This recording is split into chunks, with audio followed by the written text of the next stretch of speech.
Glad that you're all here and taking a break from whatever enjoyment or misery the holidays represent in your life. And I won't ask you to tell me which of those is more of a description of the actual experience.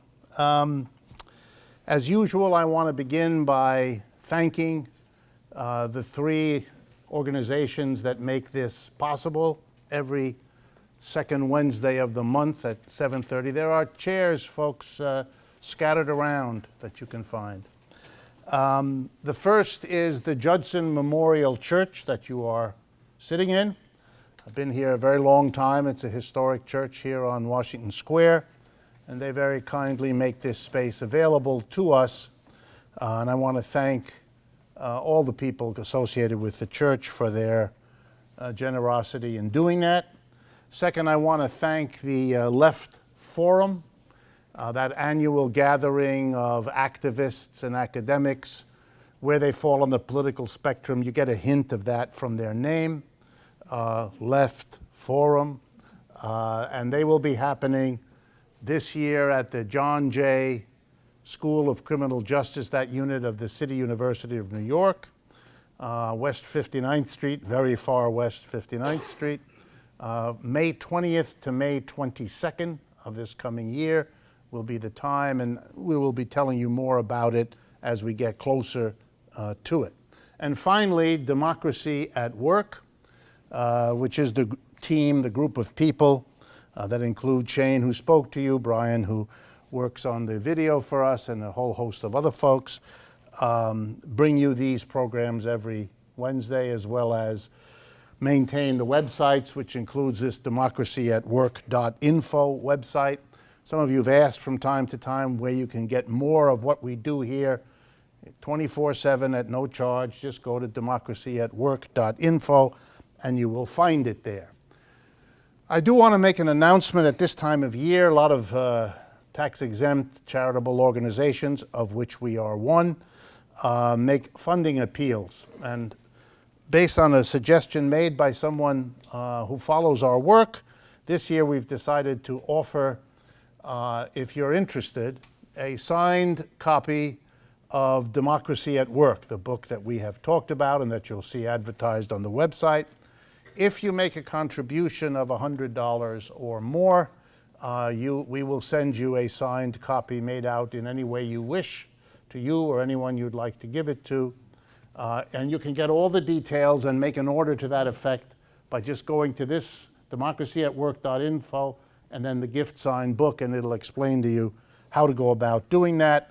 And it's very gratifying to see how many have already done it, and I would appreciate it if you thought about it. Okay, now a couple of announcements. Sorry about this, but kind of accumulates over time. On the 19th of December, I will be giving a talk on the title I'm going to give you now, Capitalist Decline and a Way Forward, at the Brooklyn Commons, 388 Atlantic Avenue. It's every Saturday. It's a kind of a course, but it's open to the public every Saturday from 11 to 12:30. The 19th of December, hopefully, is a Saturday, and I will be there doing this talk. They've had Chris Hedges and a whole host of other people doing this, and it's my turn on the 19th of December. If any of you are interested at the end, you can come up here and get some more details about it if you'd like. We will meet again the second Wednesday of January. That's the 13th of January in this room, 7:30, as we normally do. And finally, particularly to those of you watching this around the world, I do want to not only invite you to come and join us here on the second Wednesday of every month, but also to ask you to consider partnering with us in a variety of ways that are available. One of them is to share this talk, as well as the radio programs we do once a week and a whole host of other activities with everybody else you know on social media and all the different ways we now have to share this work. You can become a partner and get more people talking about these sorts of things by working with us. Another way to do that is if you know someone anywhere who works in a local radio station. The weekly radio program we produce called Economic Update is now broadcast every week on just under 50 stations around the United States, and we're growing. And we are always looking for contacts, people that are working in a radio station anywhere. We will follow up, talk to him, talk to her, and see about getting the program picked up by still more stations.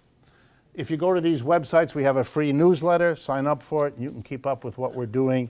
It'll come to you every week automatically on your email and all the rest. And finally, I travel around the country doing a good bit of speaking, as I think I've told you on past occasions. I think between the last time I spoke to you and this month, I've been to Tampa, St. Petersburg, Florida for one talk, to Houston, Texas for another talk, and to Ames, Iowa, just to give you an idea of what strange places bring me these days. Tells you something about what's happening in the United States. And the audiences in all these places were larger than we expected. So it's really pretty good. All right, let's jump in then and try. We have a great deal of material and try to go quickly and get through at least a good part of it. I want to start by picking up on the contribution to global history made this week by Time magazine. Time magazine outraged Donald Trump, and this doesn't mean a whole lot, given that he's outraged by quite a few things, as you probably know. But they decided to not make him the man of the year. Time magazine does this once a year, and they picked instead Angela Merkel, the leader of Germany, so that the next Time magazine you see will have her picture on the cover. And I thought that was worth a couple of words as a commentary in economics. Woman of the Year, her achievements over the last year were a stunning activity of totally crushing every bit of democracy that the Greek people were able to manage. By their repeated elections and by a referendum in which over 60% of the voters, and it was a huge turnout, voted in favor of ending austerity, single-handedly, Mrs. Merkel overruled the majority of the Greek people to impose worse austerity after the referendum in which they expressed their views than had been proposed to them before the referendum that turned against it. So there's certainly an achievement for those of you interested in democracy, something for you to think about. The second achievement I would call to your attention about Mrs. Merkel is that she presides over a government that prides itself on having an economy based on efficiency, technical wizardry, and a strict adherence to the law. The largest employer in Germany is the Volkswagen Corporation. It is the export of cars and trucks is the largest single export that Germany has. And the German government, for at least 8 or 9 years, was unable in its technical efficiency legal commitments to discover that the VW company was systematically lying, cheating, and filling the air with deadly asthma-producing pollution while claiming to be deeply committed to a green new world. Her government failed to find the flaw. Her government had no idea. It was a small lab here in the United States that basically caught them. They made the usual valiant corporate effort to lie their way out of it, but now have admitted, if it matters to you, that they have indeed done it. And indeed, since the original claim of cheating was only limited to the diesel cars that they produced, they have since admitted it also extends to gasoline-burning cars, and not just the VW brand, but also the Audi brand, the more expensive car that they also produce. For a woman who is in charge of a government that at the best, you can say, failed cataclysmically at the task of ensuring the safety. By the way, it's the safety of the German people. The largest sale of those cars was to German people, even though they export a great deal of them, about 1 million into the United States, if I remember the numbers. And finally, she is also the leading proponent of austerity across the European economies. Through the influence that the Germans have, since they are now the largest economy in Europe by far, the influence they have on the European Central Bank, on the European Union, the imposition of austerity, not just in Greece, but in Italy, in Portugal, in Spain, in Ireland, and so on. She gets more credit for that than anybody else. So put together the crushing of the Greek democracy, the spectacular failure with VW, and the imposition of austerity on all of Europe, Time magazine really has to be congratulated for picking a clear winner. Number 2, the Institute for Policy Studies, which is an interesting think tank in Washington, been there a long time, released some data this last week or so. If you're interested, you go to ips.org. You can find all this. They released on the 1st of December, this is the title of their report, Billionaire Bonanza, the Forbes 400 and the Rest of Us. Forbes magazine, which is literally a hop, skip, and a jump from here, if they still come out of that building on 5th Avenue around 13th Street or somewhere there that they are, Forbes magazine lets you know where it stands by the subtitle of the magazine. I don't know how many of you pick it up every week. If you do, you need help. But in any case, it's there, it's expensive, and the subtitle is Capitalist Tool. I didn't make that up. It's on the magazine. That is, they're proud of what they are. They keep a list. Also gives you an idea of the mentality. They keep a list of the 400 richest Americans, and they update it every year. Once in the year, 1 month's issue, they have a spread, and you not only get to know who's in number 1 and who's number 44 and all the rest, as if they were horses in a race, but you get a nice picture and a little thumbnail description of each of these 400 people.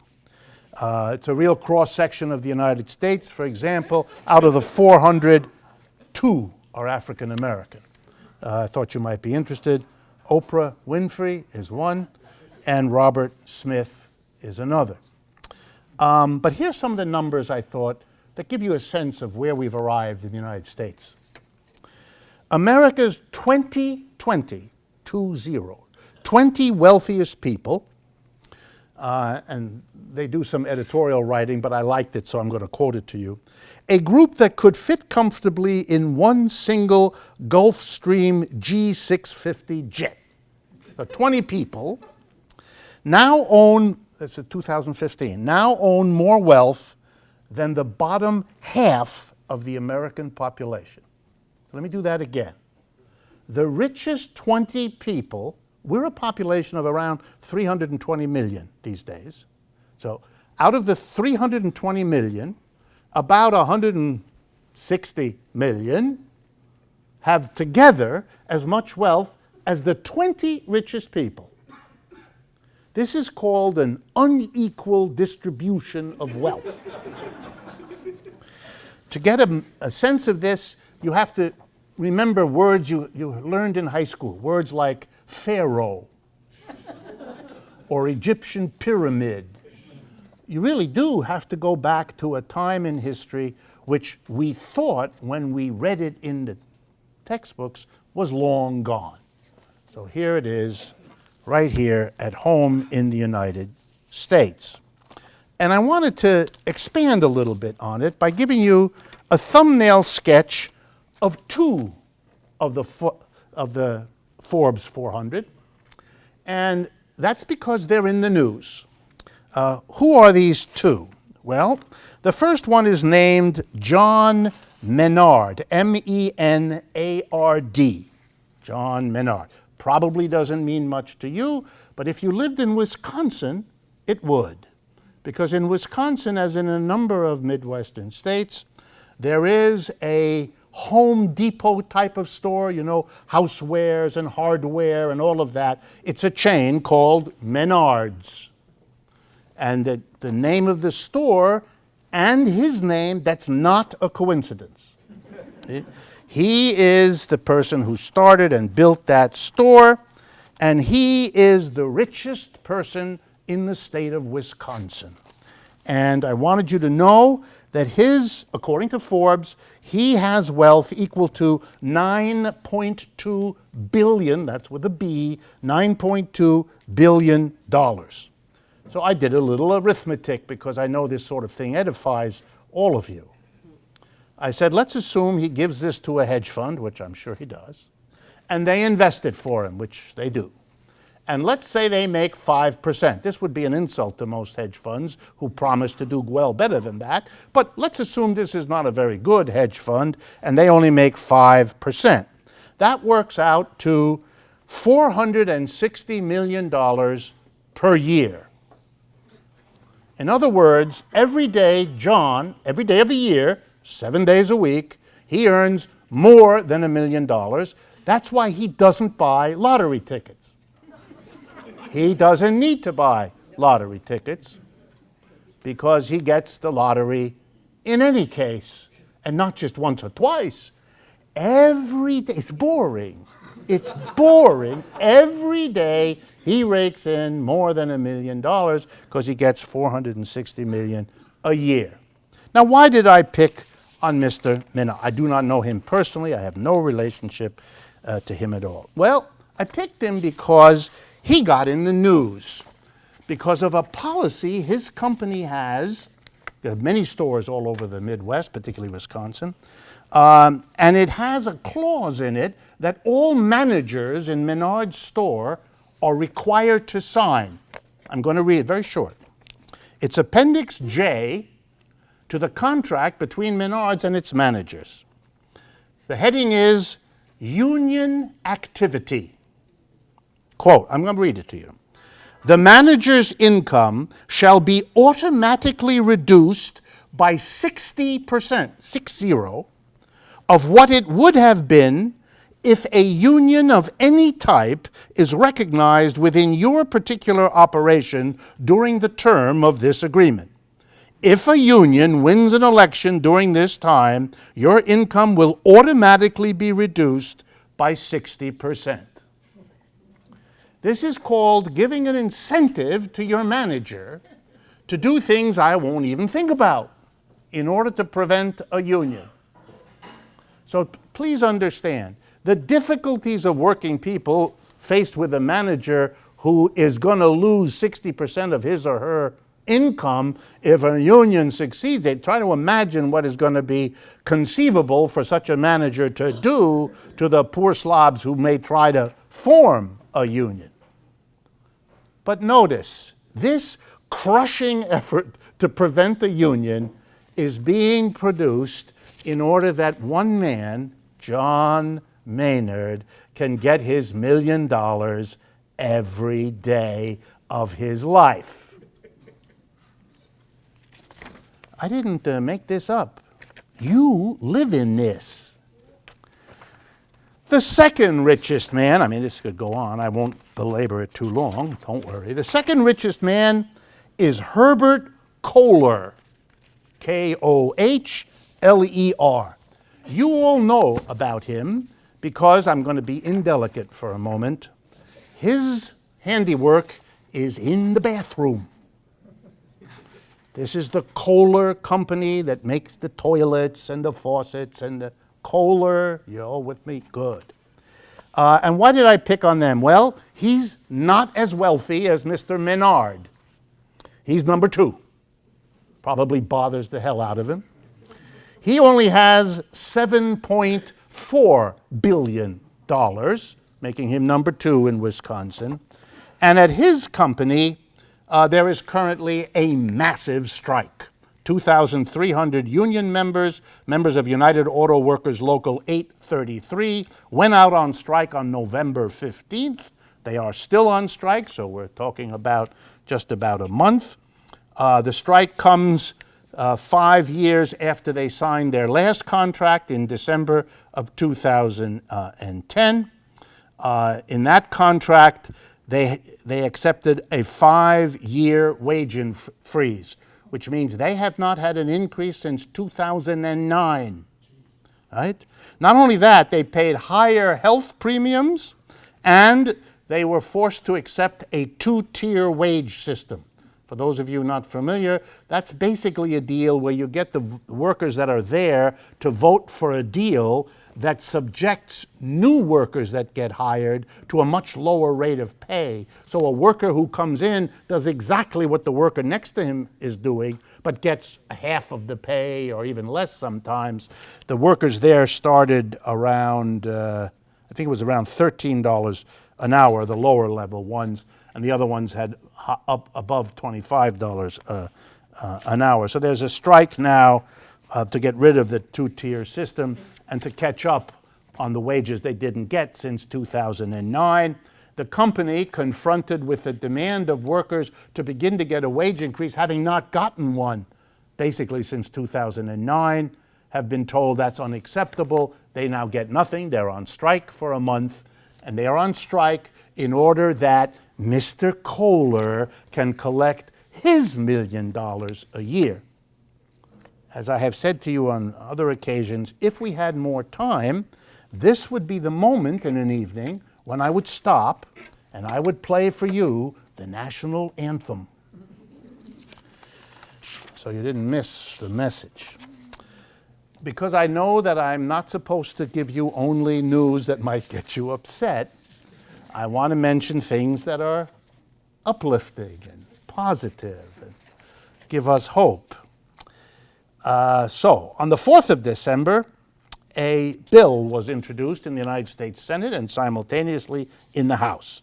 In the Senate, it was introduced by Senator Elizabeth Warren of Massachusetts. I'm sure many of you know about her. And the same day or the next day, likewise by Representative Tammy Duckworth, a Democratic representative from Illinois. And here's what it would do. It would give to all Social Security beneficiaries, recipients, and to all veterans a 3.9% increase this year, or in 2016, over what you got in 2015. For those of you not aware, Social Security let everybody know over the last month that they were going to get no increase next year because, I don't know, it rains sometimes in California and whatever other reasons that they have. So Senator Warren and Representative Duckworth said the following. Over the last year, the average income of a CEO, a chief executive officer of a corporation, of the top 350 CEOs, went up 4%, 3.9%. So they thought, on grounds of fairness, that if the corporate CEOs had an increase of 3.9%, the Social Security people at the other end of the spectrum, they could get 3.9% too. Because if you don't do that, then you're saying that the CEOs, who already get on the average 300 times what those other people do, would have an increase that the other people wouldn't, expanding the distance between them. And that this somehow, to use a technical term, stinks. And so Senator Warren and Congresswoman Duckworth introduced this bill. And as we say, those of us who are realists, as to the prospects of this bill, do not hold your breath. But it's nice that they thought about it. This year was a year in which the 3 automobile companies, Ford, General Motors, and Chrysler, I was about to say 3 American automobile companies, but that would be wrong in 2 ways. Chrysler is now a division of the Italian Fiat Corporation. So it isn't an American company. And as you're going to see, American companies are leaving this sinking ship in record numbers. The strikes, the refusal to ratify, some of you followed that this summer and in the autumn, was kind of impressive. And real wage increases were won by the auto workers. Having not had them for quite a while, they're beginning, not quite to catch up, but they're doing pretty well. But they had to pay a price. The union didn't want to talk about that so much because it's a heavy price. And the company didn't want to talk about it all that much because they don't want to cause trouble since the first agreement was rejected by the workers as it was. So I thought I'd let you know what the price was. And I'll just read to you from an article in the Bloomberg Financial News Service today. So if you're interested, just go to Bloomberg and you'll find it. Here, I'll just read it to you. By the time the contracts that were just signed this year, by the time the contracts expire in 2019, the three automakers will have added an estimated 320,000 vehicles worth of production in Mexico and cut U.S. output by a collective 120,000. Well, there you have it. What this deal was, we pay you a higher wage, but the deal is we're moving production out of the United States, where the top wage is in the neighborhood of $29 an hour, to Mexico, where the equivalent wage for the same thing is $5 an hour. Okay? So that's why, even though when you hear nowadays that there's a strike or a contract where workers get more, the effect on the larger economy isn't there because something is happening at the same time that negates, that undercuts a positive effect. And here, there'll be higher wages, but for fewer and fewer workers as the production is moved out of the country and into Mexico. And I believe I mentioned, I may not have last month, I don't remember, but there's also a first. Part of the contract allows these companies to bring in cars for sale in the United States that they're making in other parts of the world, and not just Mexico. Up until recently, it was Mexico and Canada. Starting in, I don't know when exactly it starts. I think it starts this coming year, 2016. The Buick division of General Motors will be bringing in the Buick Envision sport utility vehicle that will be sold in the United States as a Buick, but will be made in its entirety in the People's Republic of China. So think about that. Moving right along. There was, and there continues to be, a great deal of attention being paid to a report made by two professors at the Woodrow Wilson School of Public and International Affairs and the Department of Economics at Princeton University in New Jersey. One of the authors is Anne Case, C-A-S-E, and the other is Angus Deaton, D-E-A-T-O-N. That latter name may have caught your attention because he's the winner of this year's Nobel Prize in Economics, Angus Deaton. So Deaton and Case did a study. I have a copy here. If you're interested in the report on it, any of you, you can find it. It was published in the Proceedings of the National Academy of Sciences in Washington. Here's what they found. In the United States, mortality and morbidity, the rate at which people die, has been going down nicely for most of this population over the last 20 years or so, with one huge exception. Whereas all the numbers are going down, one line is going up off the chart. Who is dying in this country at these record rates? Well, you may be surprised and maybe not. It is middle-aged white people. They're dying of drugs, they're dying of alcohol, and they're killing themselves at a rate no one has ever seen before. Not Hispanics, not African Americans. They're basically improving, some faster, some slower. middle-aged white people. And they've looked at all the statistics and they're asking themselves, why? Because that's the big question, why? And the answers they're coming up with, again, if you're interested, you can see the report here. The answer, to be crude but blunt, is that they're the ones who are getting crushed in ways they never foresaw. What's driving them to suicide, alcohol, and drugs, because that's what's killing them, those three, is that they can't get or they can't keep the jobs they thought were theirs in this society. That ironically, African Americans and Hispanics had less expectations because of the situation they're in, and so didn't, I mean, they may not be getting a good deal, but they aren't horribly disappointed. By now, they half expected it. But it's the white people, the middle-aged white people, who have been crunched in the last 20 years by being forced either into unemployment or to take jobs at much lower pay scales, at much lower benefit scale. They've really been turned around.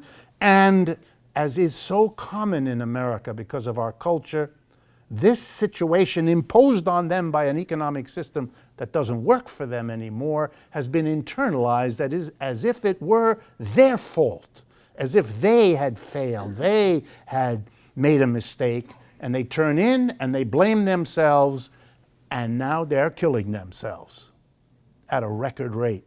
It's an extraordinary piece of research. The two people are well-known specialists in their field, working at one of the premier universities in the country, blah, blah, blah. So you couldn't get it from a better source, but it is a comment on what is going on in this society that is astonishing. Last short thing before we go into our major ones, I really had to bring this to your attention. This is a story of the New York Times business section on December 4th, Friday of the last week. And I just found it a comment. You know, the banks of the United States, the big ones, mostly here in New York, but also including Wells Fargo and Bank America and the others, they really have gotten away with a stunning list of activities, most of which they've been caught at, and most of which they've paid huge fines, hundreds of millions of dollars, in some cases billions. Let's just quickly review. Over the last 3 years, they have been caught internationally manipulating the interest rates you pay on your home, your car, your credit card. It's arcane. It's called the LIBOR scandal, L-I-B-O-R, which stands for the London Interbank Offer Rate. It's an interest rate set by a group of bankers in London, although it includes international banks, and it's the basis around which all other banks set their interest rates. So the interest rate you pay has been manipulated for years in order to make money for the banks who set those rates. Okay? They got caught. They got prosecuted in England and the United States and elsewhere, and they paid huge fines. So there was a clear illegal act that benefited these private banks at everyone's expense. Yours, because the interest rates you paid were manipulated in this way. Number two, they were caught inventing new ways of faking mortgages. They lent money to people who had no way to pay it back. They misled those people as to what this mortgage was and how much money they'd have to pay 4 years in, 8 years in, 10 years in. They got caught. And they got prosecuted, and they've had to pay fines for that. They got caught charging you, some of you know this from personal life, charging you fees for a bounced check or for a delayed deposit that they're not allowed to charge. And they got caught doing that. Then they got caught doing this wonderful thing with this strange name, laundering money. That doesn't mean putting bills in a washing machine. It means that you knowingly take money from people who are either doing something illegal, particularly with drugs and so on, or are criminals in one other way, and by moving the money into your bank and from there to another bank and then another bank, and by the time you pull it out, it can't be traced to where it comes from. the prostitution or the drugs or whatever it is that you got. They got caught doing that, and they promised, I got to say this slowly, otherwise I'll just break up and laugh in front of you, and that wouldn't look right. I'm a professor, after all. They promised not to do this again. Yes, exactly, right. It's the only reaction one could have. You either laugh or you drop dead crying from this. Anyway, so here's the story I wanted you to realize, because they'd done something else, and I didn't want you to miss it. J.P. Morgan Chase, not a small bank, J.P. Morgan Chase got caught, front page of the business section. There was a young man, Johnny Burris. He was a former broker. He made a mistake. He bore witness. He announced that his employer had done illegal things about which he knew, since he had been directed to do them.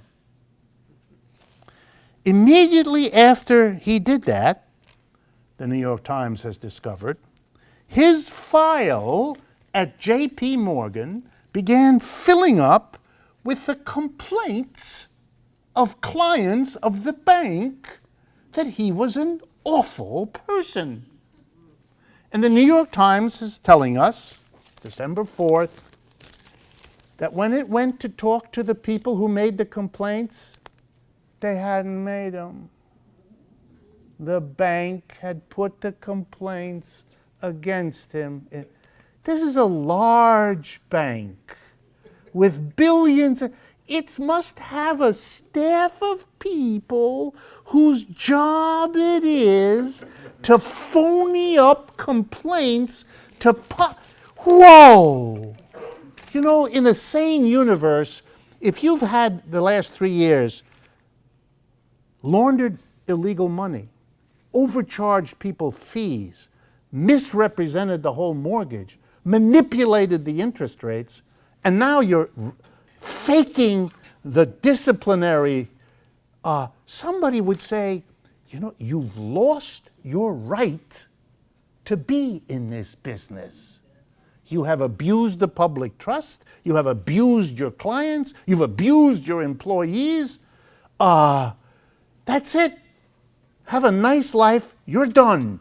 Banker, you're not going to be anymore because you have proven that you're not a reliable banker, and a whole society needs a bank. A bank is a public event.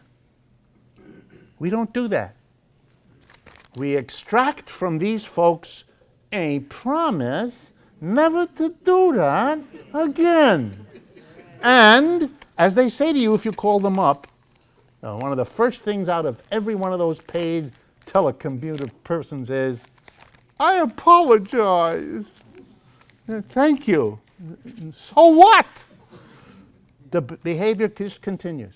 And the behavior continues because nothing at all in any significant way is done to deal with this. That's why I can present them to you here until I and you are bored beyond belief by a process that is outrageous and perpetual. But I have to give you the punchline. That's how capitalism works. And if you don't deal with that system, then you're going to get all the results of the incentives that are built into that system, which I'm just recording for you in terms of their effects. All right, let's turn then to the 4 major topics for tonight that I wanted to talk to you about. The first is the climate conference in Paris. It's been going on for about a week, and I guess has another few days to go. President Obama went there, and the heads of most of the countries in the world spent at least some time there to show, they said, and the press went along with it, how deeply committed they are to doing something about the deteriorating climate. 2 facts about the conference, and then about the issue itself. First fact about the conference, it happened to coincide, nobody could have wanted this, with the absolute worst pollution to descend on the city of Beijing, China, in its history. Some of you may have seen the photographs. You can't see, like, 20 feet in front of you. It's so dense, the smog and the fog, and it's as if you needed a dramatic theater, but it's the reality. It's not a theater piece about how badly it's needed and how desperate the situation is. The second fact about the conference was that the socialist president of France, hosting the meeting, banned any and all demonstrations, any and all meetings, any and all gatherings of people who wanted to speak to this conference on the climate about their feelings as to the urgency of these issues and all that. They were forbidden. In an aftermath of the shooting on the 13th of November in Paris, they passed a series of laws, the French showing that they can get the equivalent of the Patriot Act through their parliament faster than we can get it through ours. No mean achievement. And the first people who were the object of the new restrictions were the people, mostly young people, who wanted to demonstrate about the climate in a peaceful way in the area where the conference is being held. Think about that. Now the issues itself. Wonderful speeches. I mean, if you just lived in the world of political speeches, you would have had a wonderful time. You really would have felt good. People said they were very concerned about the climate. And they said they were determined to do something more than they did in the past.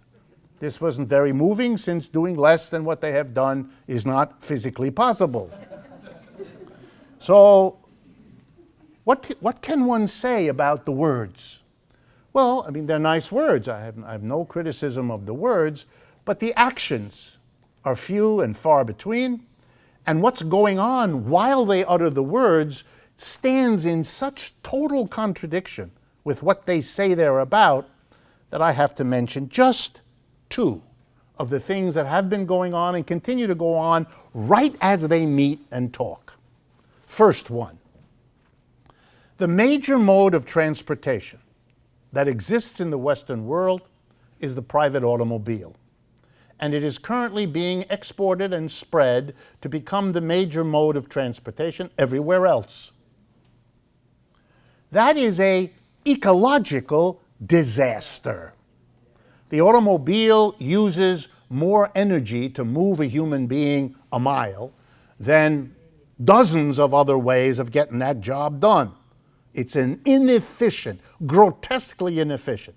The automobile, for those of you who don't know, is the largest single killer of Americans every year because of accidents on the road. Ditto for injury. It wastes raw materials like crazy. Everybody has their private car made out of aluminum or steel with rubber and all these other things that we waste or use up in the way. And it uses too much fuel. It's craziness. The way to save on it is mass transportation. Excellent systems of buses, vans, trains, trolleys, all of that. We're not doing that.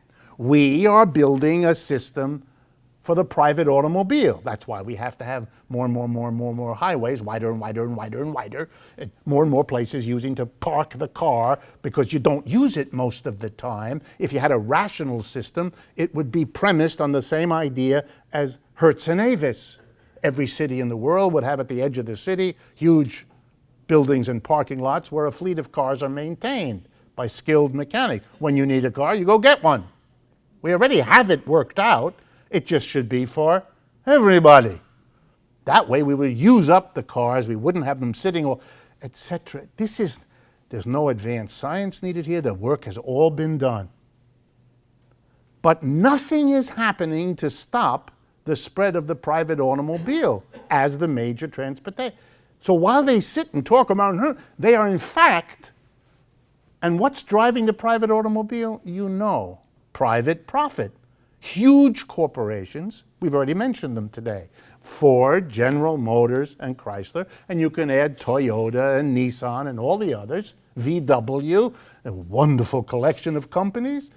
all of them, are making money off the car, and we're going to have cars because that's what they want. And so if you wanted to do something, you'd have to deal with that.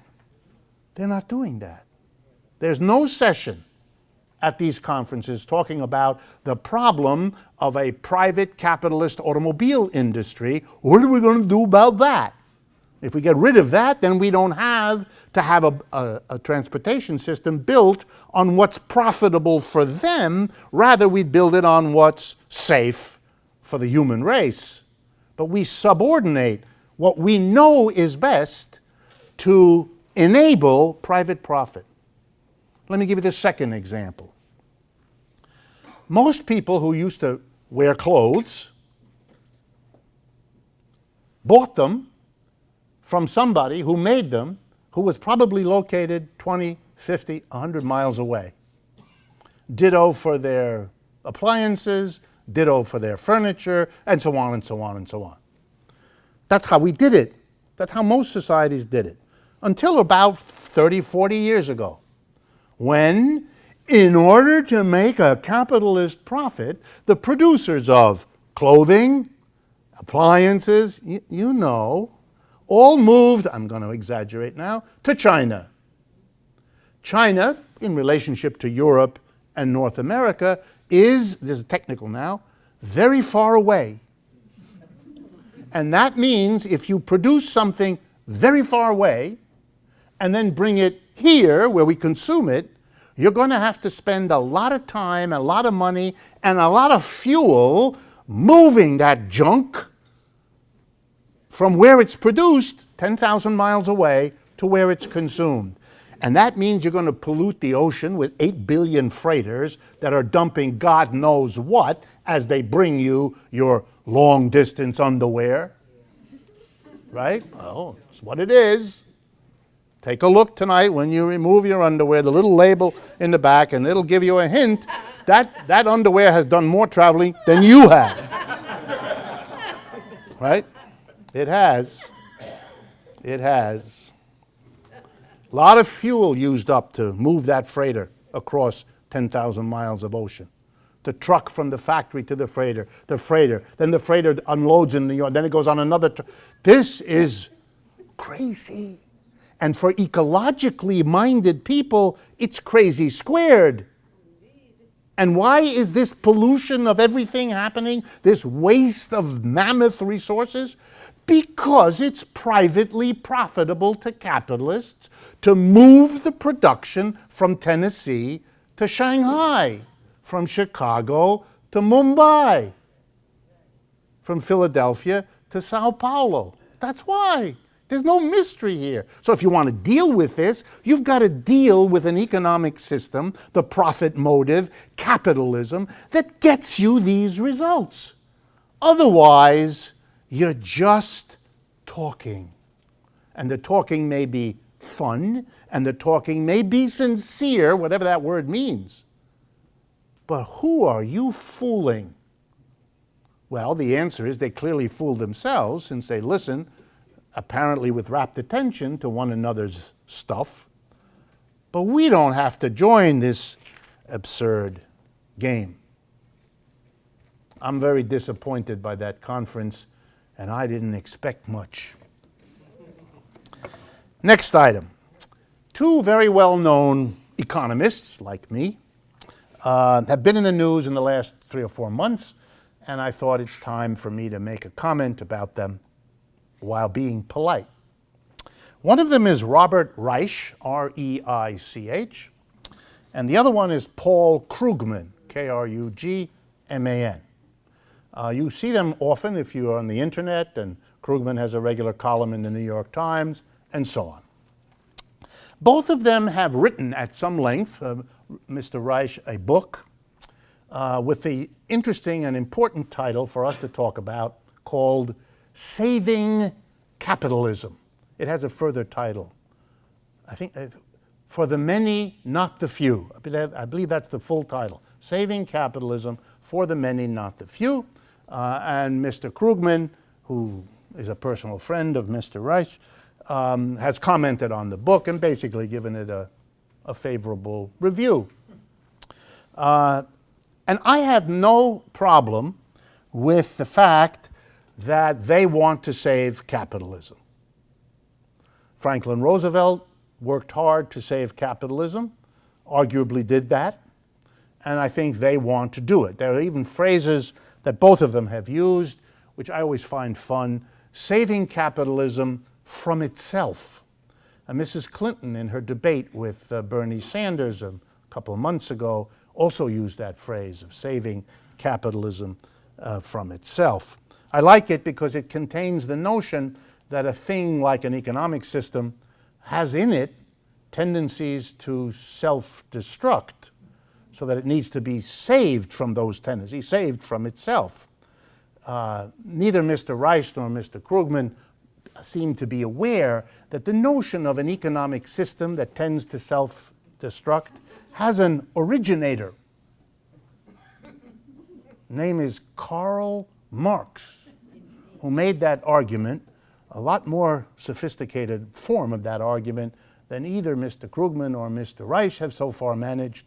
It would have been nicer if they had given the credit where it belongs. But this is America, and giving credit to Karl Marx is not what we call a wise career move. So maybe that's what that's about. But I mean it when I say they want to save capitalism. I get that. That's what they want. They want to make a better, a kinder, a gentler, a more inclusive, a better capitalism. They want to save capitalism and make it better. Be my guest. I'm fine with that. I just would like to ask in return that they accord folks like me the same courtesy I just accorded them. That is, you do your thing, I'm going to do my thing. And my thing is, I don't want to save capitalism. I want to look it in the face and say, goodbye. Right? I'm not interested. No, I mean this very seriously. I'm going to give you an analogy. I've used it before, but I think it works well. As you all know from your American history, we had a nasty civil war in this country back in the middle of the 19th century.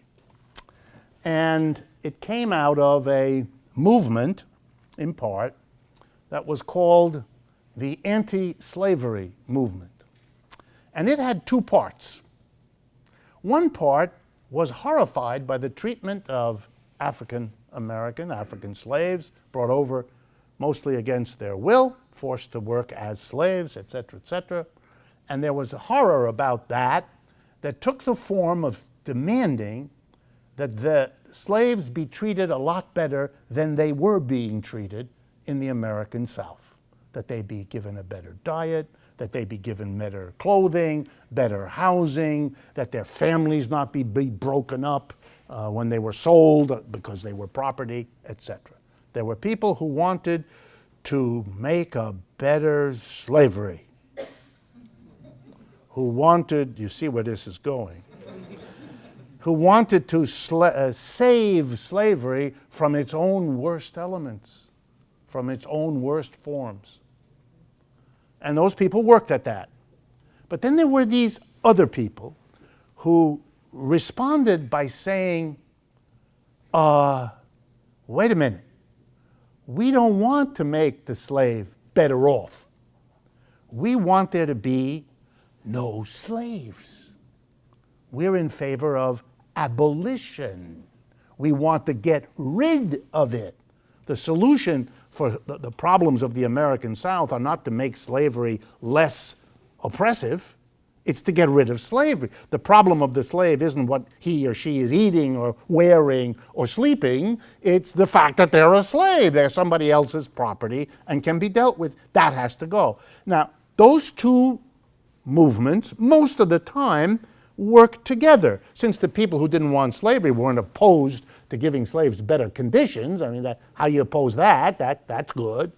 But that wasn't what they were doing. I would only ask of Mr. Reich and Mr. Krugman and all the folks that pay attention to them to recognize that there are those of us with a different way of responding to the horrors of the system.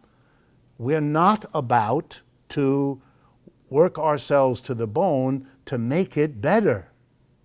The problem of working people isn't, I'm going to push you all a little bit, it isn't that we're not paid enough. Our problem is we shouldn't be in a position of depending on other people to pay us. What is this? The problem of the slave wasn't that he or she wasn't fed enough, even though that might have been a real concern. The problem was that whether they had enough food was a decision made by somebody else who could, for whatever reasons, when he or she wanted, do. We are workers, most of us. And if the people who employ us have a rough day, or a new idea, or an option in China, we're done. That's why those middle-aged white people are killing themselves, because they're having to cope and can't do it with what's being delivered to them, which is you're no longer a mechanical engineer, you're a Walmart greeter. And this is a difficult, for those of you who don't know what I'm talking about, go to your nearby Walmart and check out the elderly folk who are standing around the door as you enter. And if those people had a reasonable job and a reasonable income, try to imagine what they must be going through as they say to you something they've been trained to say to you with all the sincerity of a Hallmark card. That is to say, none. Okay.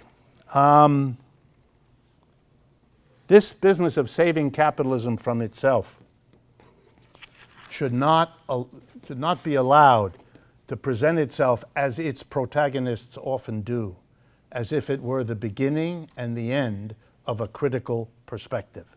It isn't. It is one way of responding to a situation that is grim and getting grimmer. But the alternative is to talk about system change. And the taboo that has made that impossible in the United States is now breaking down.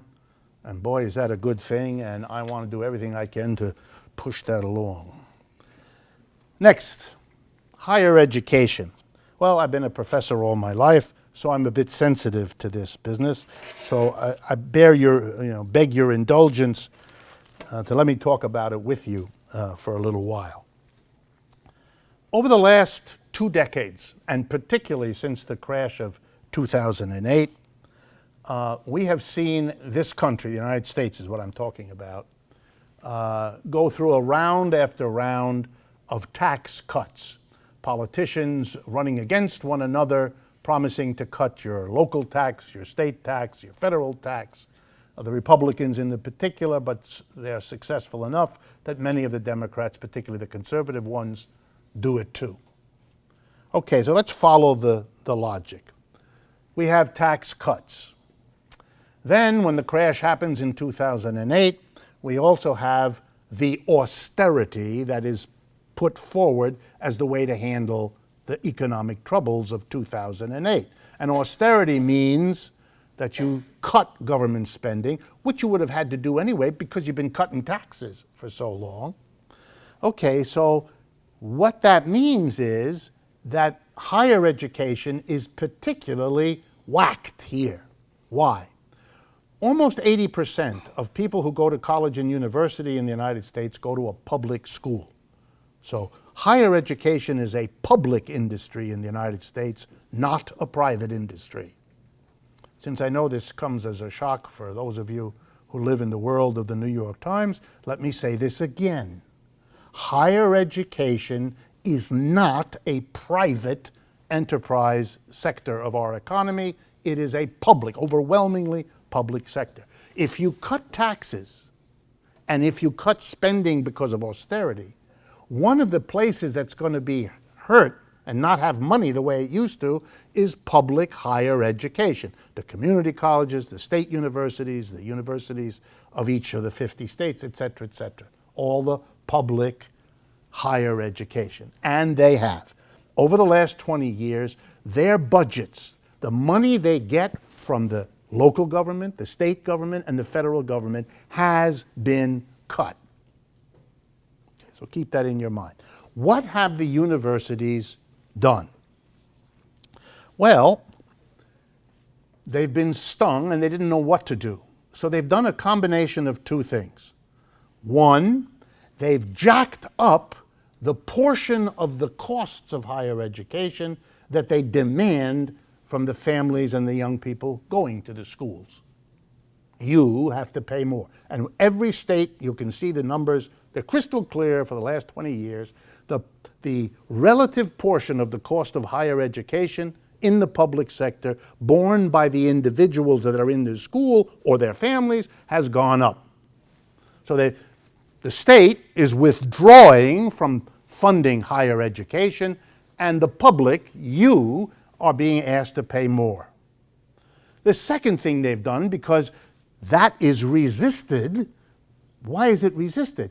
Because our income distribution is getting unequal. We've been there already today. And so the mass of people are having a harder and harder time, and that's happening at the same time that more and more for higher education is demanded of them. This is an impossible situation, and they push back. So the university has a second, the public university procedure, not only to demand more from the people going to school, but to give them less. How do you do that? You put more people in a classroom. You get rid of the tenured professor who has a high salary, and you substitute an adjunct. A wonderful word. Condensed form would be junk. Adjunct is usually a young person, although nowadays it's lasting so long that you can get into ripe middle age or beyond. And you get paid a fraction of what they used to pay the tenured professor. And you run around to 3 or 4 different universities in a 40-mile radius. You become exhausted, you develop diabetes, you have no time to read anything, and you try to cobble together a life as an adjunct. There are thousands of them here in New York. It won't take you very long. You'll meet them, talk to them about it.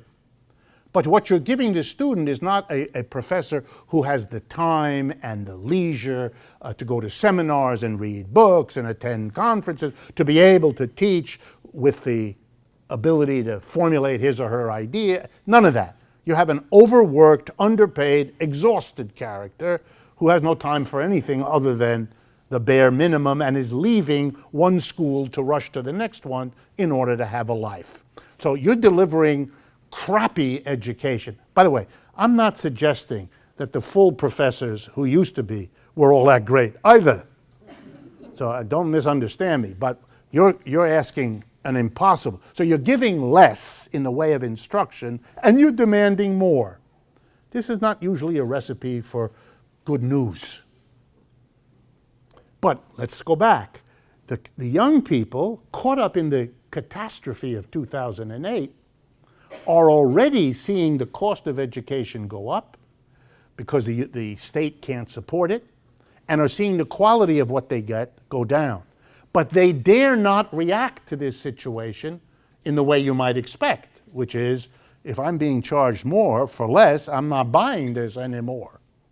They can't, because the unemployment that explodes in 2008 makes everybody think that the only way to save his or her situation is to go get more degrees, finish school, get your BA, get your MA, get it, because the job market is turning to crap, and you may save yourself if you have, you'll beat out the other poor character who didn't get that education that you, so they all run, you can see the enrollment road, they go up in 2008 and 9 and 10 out of desperation. But of course, since the incomes of all these people are depressed, their families are in trouble because the economy has gone nowhere for 20 years and gone down after 2008.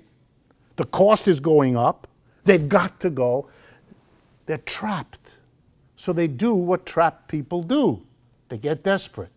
The form, they borrow money. Now we have to borrow money to get the degree.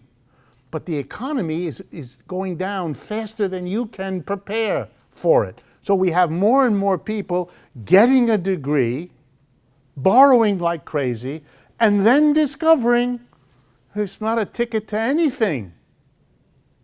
You're going to be the best educated barista Starbucks has. That's what you're going to be, because that's what there is. This produces fury, depression. This is a very bad situation. It is a kind of destruction of where most people get their higher education, which is in the public sector. It doesn't affect the private schools that much, particularly the upper echelon ones that are floating in money anyway. Why? Because the places like Harvard and Yale and Princeton get their money from the rich, who leave them something when they die, who give them and the rich have gotten much, much richer, so their base of support is flush. Everybody else's isn't. It's part of the 1%, 99%, but worked out in the particular way in the realm of higher education. And that has led to two things this last week, which is why I spent the time on this that I did, that I can tie in together. One, for the first time, under tremendous pressure, the government of the United States, about a week ago, forgave about, I believe it was in the neighborhood of $30 million worth of student debt. These were students who had borrowed money to take a course from one of the private schools, Corinthian by name, some of you may know about them, which has now gone bankrupt. So the government can't recover any of the money it's forgiven the students. The students don't have to pay the loans they took because the Corinthian University was what they call now a degree mill. It sucked money out of the students. It particularly went after students who couldn't possibly take a college course because they had never learned in high school how to write or how to do any of this. They helped them fill out the forms to get the money. The money was paid to the university so the young person could go. The young person fails out after 6 weeks because no one has helped them prepare, and the university keeps the money. It lets in 10 times more students than it knows it has to teach because they're all going to drop out. So it's a way of getting the money into their hands. That's how capitalism works. See, it's a private enterprise college, and it used all modern business methods. It ran it like a business, and it really made a lot of money. You want more things to run like a business, don't you? Don't you? That's what they did. But it was so gross that the government has now forgiven $30 million. Whoa, if other people who've borrowed for their house, people who've borrowed for their car, people who've borrowed by using their credit cards and were treated abusively, were crookedly treated, were swindled. Imagine if they all heard the story that the students don't have to pay back anything because, if a lot of other people got that idea, this country's economy would come to a screeching halt. So be sure to let nobody know what I just told you. The second thing is even more amazing to me. It's being pioneered by Purdue University. That's not the chicken people.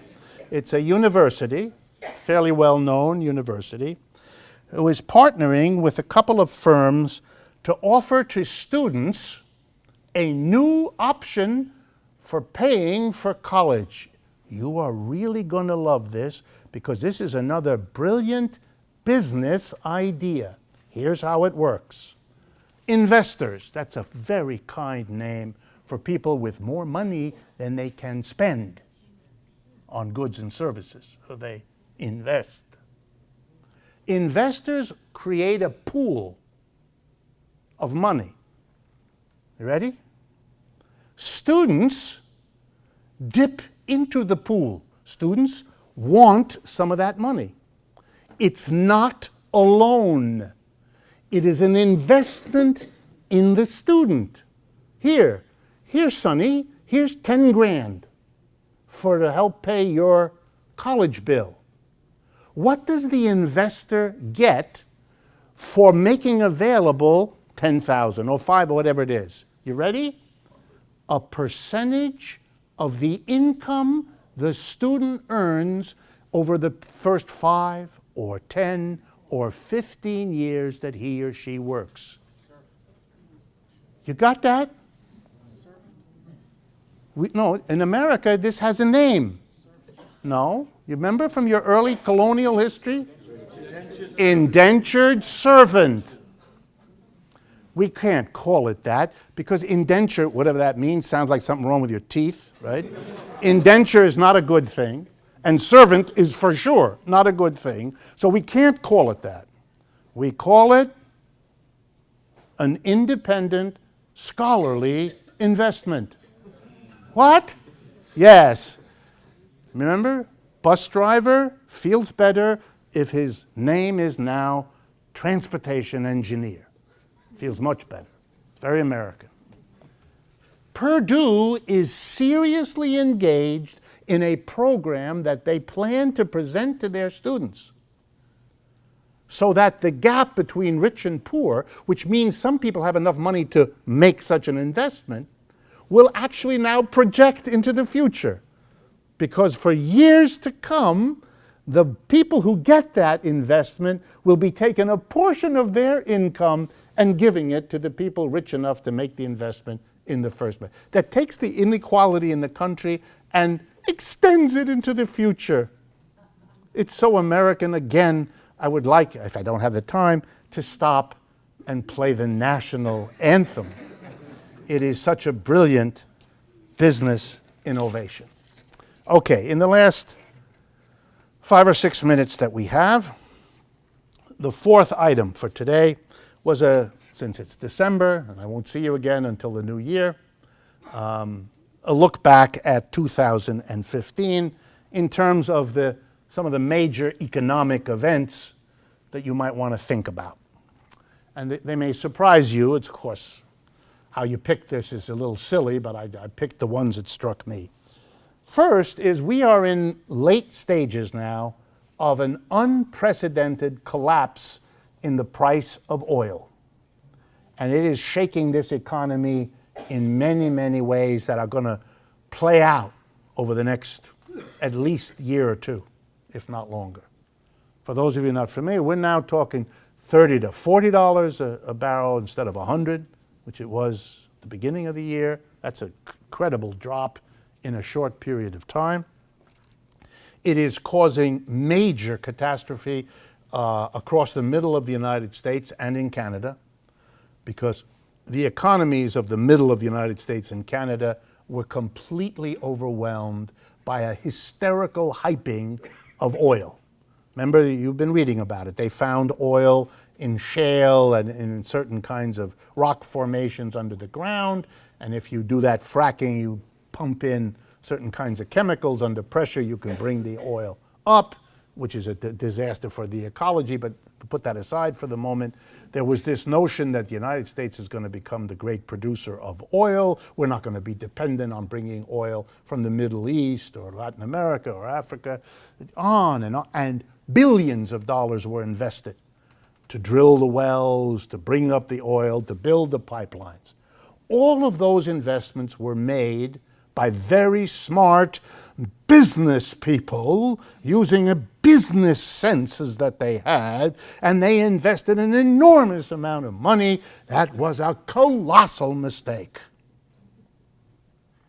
And so these companies are going belly up. What's not so well understood is they didn't use their own money. They borrowed most of that money from banks, whom they cannot now repay because they can't. The money they spent to dig the hole and bring the oil up is way more than what they can get from selling the oil because the price has collapsed. It's also a cautionary warning for those of you who took overly seriously, myself included, the statements not that long ago that we were at peak oil, that we were in a situation where we had to worry whether we could heat our homes this coming winter. Remember? Not so long ago. There's more oil now than anyone knows what to do with.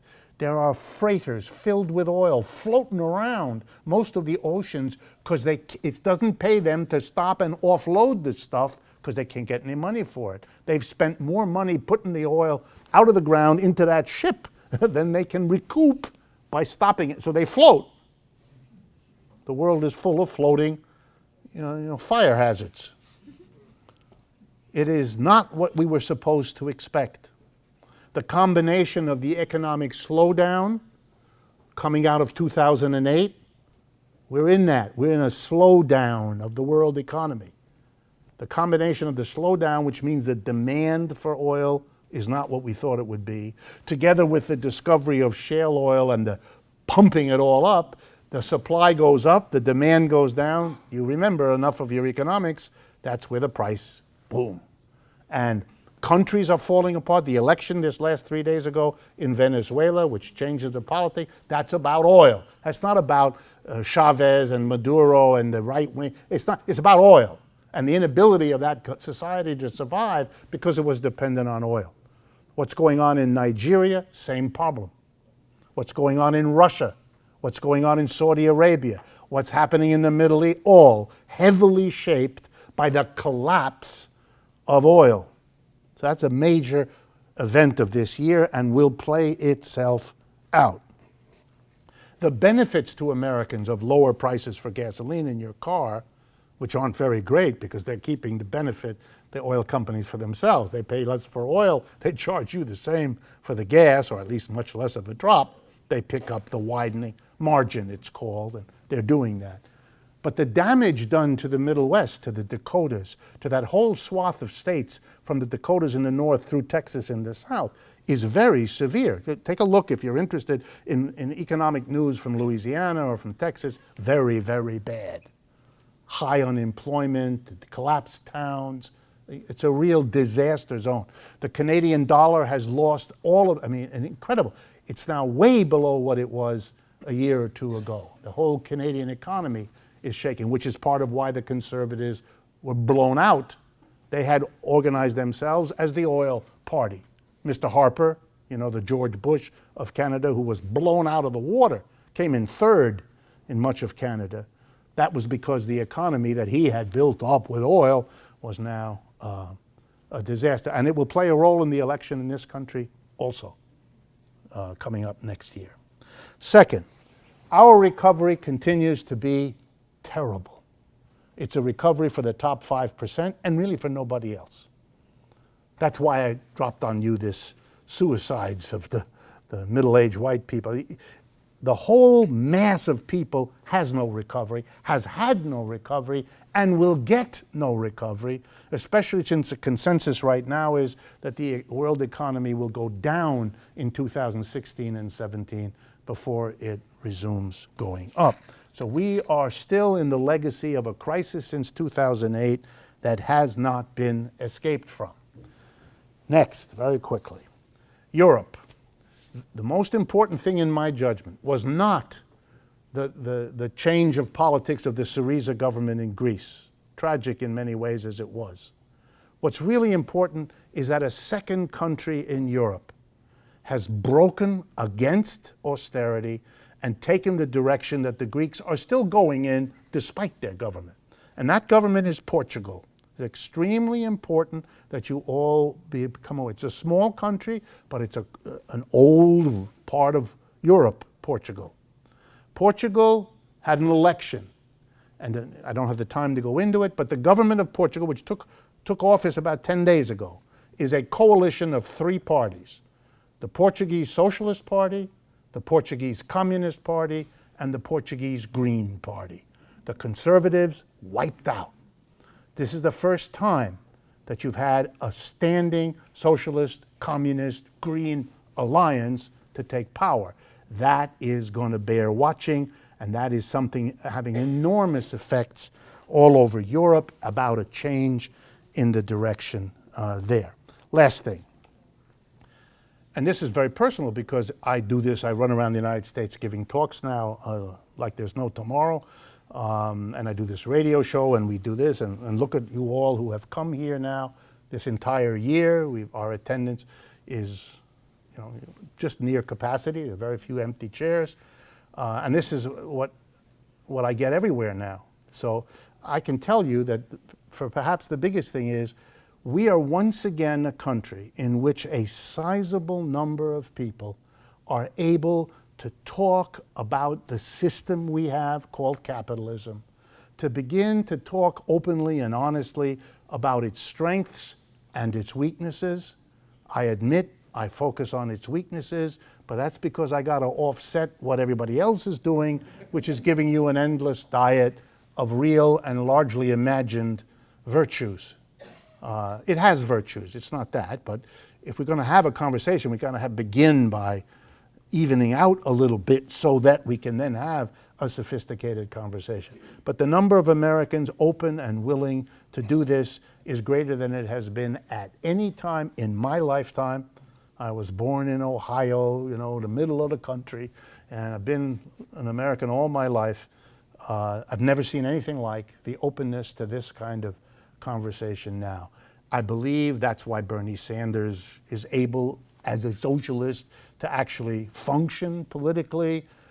I also believe that a kind of alienation, a kind of horror at what's going on in the United States is also behind Trump. It takes a different form and it goes in a different direction, and I understand all that, but the root of it is the disappearance of the middle that was the dominant story here. What's going on in the country is unbearable to a growing number of people. They can't stand it. And whether they blow up in some violent personal act of craziness, or they decide that, you shouldn't allow Muslims into the country. I mean, it takes bizarre forms, but the important thing is less those forms than what is the bedrock out of which this comes. This is a capitalism that doesn't work anymore. And the real issue for us, I think, and I'll leave you with that thought, is if I'm right, if those of us are right that are saying capitalism had a very good run, it did a number of remarkable things, it achieved a number of remarkable goals, don't take that away from it, but it had its run, it did its thing for about 300 years. It can't do it anymore for a whole host of reasons. And either we recognize that and move to something better, or we're going to go down with it, whether that's ecologically or in conflict of rich and poor, who knows? Fascism is what it's, Fascism is another direction. Certainly, for those of you who know the history of government and business coming together to put controls on a society, can see, whether it's in this particular candidate or the next one, the glimmer, it's already there, it's in the air. Whether it'll go in that direction, I don't know, no one knows. But yeah, socialism, communism, fascism, those are things that come out of the failure of capitalism. It was able to postpone its own disappearance for a while. No system has lasted forever. There's no reason to assume that what feudalism couldn't do and what slavery couldn't do and what primitive economies couldn't do, capitalism is going to do. Each system thought it would last forever. None of them did. I don't think this one will either. And the direction it's going now, with the kind of inequalities I began today's with, 20 people own more wealth than the lower half of the population. I mean, what do you say? How can you have a conversation after that? What kind of a society is it? That's why you get those numbers, if I had time. The 158 people who have contributed more than half of the total amount of money the Republican presidential candidates have raised. 158 have contributed more than half. Of course they call the shots. All right, folks.